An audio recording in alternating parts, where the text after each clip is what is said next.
Quero falar alguma coisa, na verdade, quero falar muitas coisas com o Jamil Chad, que está de volta. Que saudades de você, Jamil, tudo bem? Boa tarde. Boa tarde, Débora. Boa tarde, Fábio. Boa tarde, Débora. Antes de mais nada, estava com saudade de você também. É verdade, voltei aqui por Deixa eu uns falar. dias, Desculpa, mas Fábio. Não, tudo bem, Jamil, não tem ah, problema o nenhum. Fábio você Fique à encontra vontade. toda hora. Em breve, a Adriana Araújo de volta aqui à nossa programação.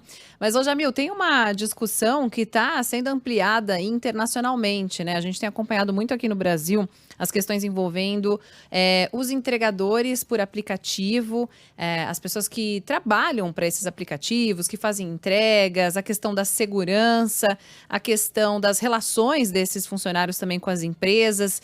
E esse assunto se espalha, vai chegar até a Organização Internacional do Trabalho para definir aí regras mais claras envolvendo essa categoria. Explica melhor para a gente isso, por favor.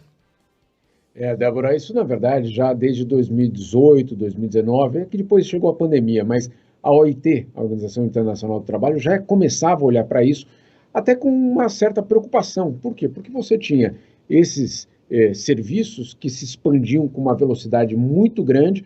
Para vocês terem uma ideia, um relatório feito pela OIT, perdão, pela OIT no final de 2019 mostrava que esse setor tinha uma renda, perdão, de 52 bilhões de dólares no mundo, ou seja, é um setor que ganha muito dinheiro e, ao mesmo tempo, não repassa, pelo menos essa é a avaliação da OIT, não repassa para quem? Para os trabalhadores, para aqueles que oferecem o serviço.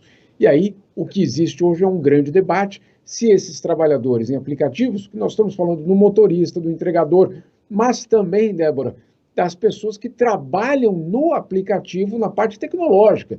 Ou seja, não é apenas o entregador, aquele que a gente vê como consumidor, mas aquele que, claro, também constrói todo o sistema. E aí a grande discussão, e é uma discussão que vem sendo liderada pelos sindicatos brasileiros, que é justamente de pensar numa espécie de convenção internacional. Convenção internacional, como a OIT tem para tantas coisas. A OIT tem para transporte marítimo, tem para indígenas, tem para a questão, inclusive, das empregadas domésticas. Então, você tem diversas convenções internacionais. E não existe uma convenção internacional sobre trabalhadores em aplicativos. E é isso, justamente, que os sindicatos brasileiros vão trazer aqui para Genebra na semana que vem. Semana que vem acontece a Conferência Internacional do Trabalho, que é o grande momento, basicamente, da OIT no ano, e aí, claro, discutir de que forma isso poderia ser estabelecido. Isso porque, claro, pelo menos segundo os sindicatos, não existe limite de hora de trabalho, não existe nenhum tipo de garantia, não existe salário mínimo, etc. Enfim, toda uma série de desregulamentações que, claro, segundo eles, pelo menos, afeta de uma forma muito importante os trabalhadores. Quantos eles são no Brasil? No Brasil só. No Brasil, mais de 1.500.000 trabalhadores nesse setor. Só no Brasil. No mundo, esse número é, obviamente, muito grande e ganha um espaço cada vez maior. A gente falava justamente sobre isso fora do ar antes do jornal, não é, Jamil? Mesmo na Europa, você disse agora, não existe uma regulamentação geral, né? O que existem são acertos pontuais, mas há a falta dessa regulamentação geral. Mas para a gente traçar um paralelo, como funciona mais ou menos a coisa aí na Europa, na Suíça, como você está? Também existem muitos problemas relacionados aos entregadores de aplicativo, aos motoristas de aplicativo também?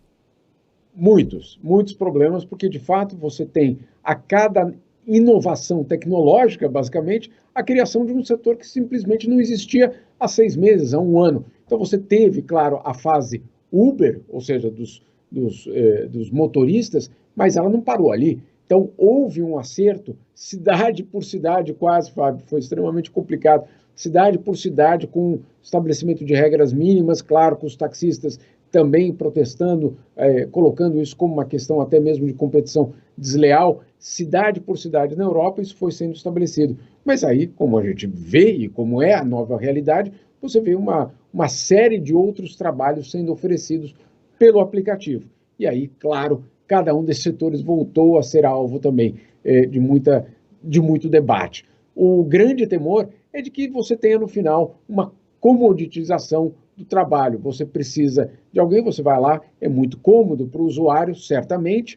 Agora, isso tem um reflexo direto na própria estabilidade de uma sociedade, estabilidade do emprego. E aí, claro, o grande debate, existe ou não espaço para fazer uma convenção internacional sobre uma tecnologia que continua avançando e que nós simplesmente não sabemos qual vai ser o próximo serviço a ser oferecido daqui a 6 meses. Então é muito complicado. Você vê que os próprios sindicatos debatem isso com muita intensidade, a própria OIT debate isso com muita intensidade, porque, claro, a inovação tecnológica, ela atropela muitas dessas convenções, mas, ao mesmo tempo, não ter essas convenções deixa esses milhões de trabalhadores numa situação de extrema vulnerabilidade. Quando chegou a pandemia, adivinha quem foi os primeiros afetados? Justamente esses que não tinham contratos, não tinham nenhum tipo de garantia. E aí, aquela ficção de que eles são microempreendedores, ela ficou muito clara que era só uma ficção. E são fundamentais aí no nosso dia a dia cada vez mais, né? A gente precisa dessa agilidade, estamos dependentes, uma categoria, um setor que precisa aí dessa formalização das relações, né? Jamil, a gente volta a conversar amanhã, então, aqui no Entre Nós. Um beijo para você, até mais. Valeu, Jamil. Débora, Fábio, bom dia a todos. Abraço.